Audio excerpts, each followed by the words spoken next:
Yeah, so for your electrical plan, very straightforward.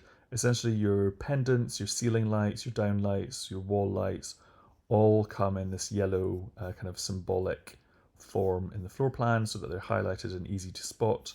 And your sockets to the mains are in red. And you've got there, so USB sockets. There should be a couple of sockets somewhere. Yeah, here, for example, a socket without USB. Different light fixture styles, so some downlights, some picture lights, and some different forms of light switch. All of these are added just as you would any other item, so either from the list of styles of lighting or from switches and sockets.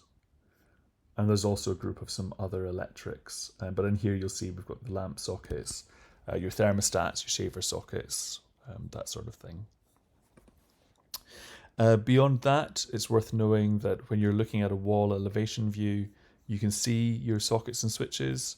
And actually what you might want to do is, I was just playing with this earlier, you might want to reduce your visibility depth down to then essentially only see your sockets and switches if they're not visible. So I think in one of these rooms, it was this living room here.